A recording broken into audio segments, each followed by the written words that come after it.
Province had a massive week, unbeaten till the end, and we're very excited to have their coach, Faizel Adams, on the couch today. Welcome, coach. Thanks, Katua, and thanks for having me here. It's so nice, a winning coach, a winning feeling. Congratulations with that week. Yeah, what do you want to say about that? It's just been an amazing week, you're still smiling, you still get the butterflies when you look at the games that they've played and how the boys have progressed. When we started together in May, when we started together and working and putting the team together, and and you see the results at the end of the day, it makes it worthwhile. All the time we've put in and the time away from home. So that just makes it's just an awesome feeling, you can and like we said to the boys is, look, let's make memories, and I think we've made some very, very good memories. That's awesome. It's good to see those results were fabulous. Now, we've said afterwards, and I've chatted to some of the players, discipline was a big thing for you guys. Yes. You said the boys bought into the system. Yes. So why was instilling these values and skills so important for you as a management team to instill in your side? At the end of the day, you're not just preparing the kids for rugby in life, but you're also preparing them for life after rugby, and you want to grow them holistically, so they can get all those little elements and make them a perfect human being and a perfect guy for society.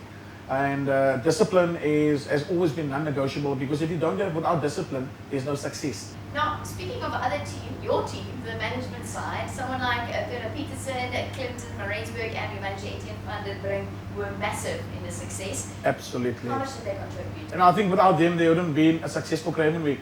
I'm thinking about a young guy, and I must say he's a young guy still.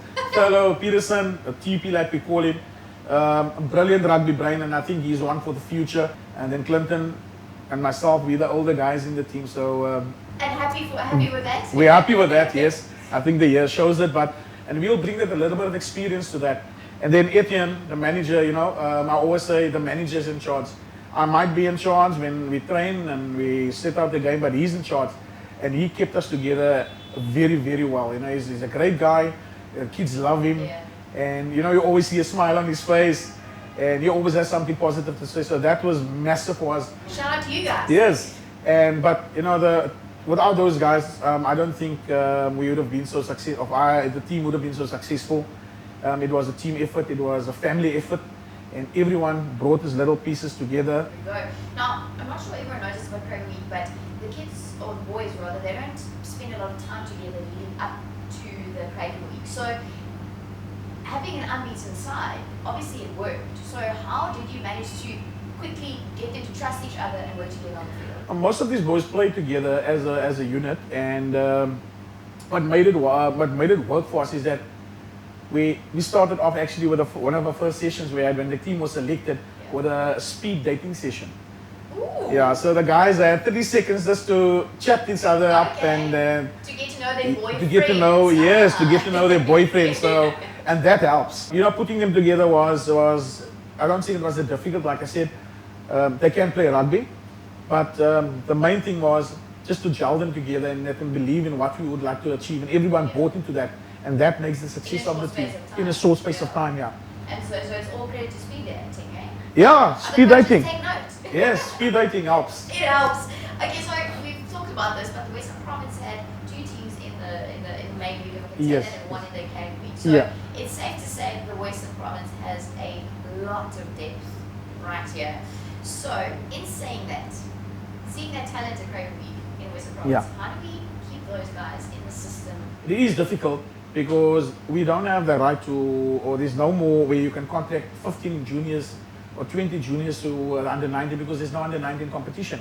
So what the guys does, the province is basically they can pick about 5 or 6 guys, and they'll give them contracts, and then the rest of the guys are being put into varsities and stuff. And personally, coming from an education background, for me that's very good, and that also helps keeping the guys in the system. Giving them free scholarships, free study bursaries and stuff, and that's what will hopefully keep the guys in the country. Do you think it is a benefit for a rugby player at the age of 18 to go play overseas rugby? Yeah, it can be. It depends on personality. You sit with the players, because each one is a different person. So some guys are mature enough to go overseas and take the responsibility, and then some guys, they'll go there and they'll get lost. So I think it comes down to the person himself and the personality and how strong this person's willpower is, and how strong his mindset is. Seeing this happening and the mass exodus at senior level and now our schoolboys also leaving, how does SA's rugby's future look to you?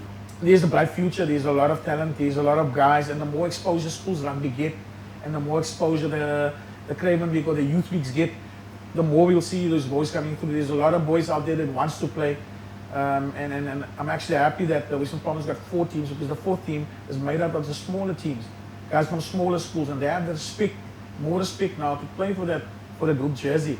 So before you go, we play a little game called Just Be Honest. Only yes or no answers. Yeah. Though you have some idea, you can't. Ah. You're not allowed to lie. Okay. Is it true you were pranked during the Craven Week by your team? Yes. Okay, I won't ask questions, but you got the answer. Would you ever go coach overseas? If the opportunity arises, Have you ever sworn at a parent even under your breath? yes. Is it true the bus driver is also the DJ? Yes, 100%. Is it true you have a Viepe Lacadin tattoo on your body? No. I would have asked to see it, but it's fine. In your day, if you put yourself here now, do you think you'd be a bit better than the players now? Definitely not.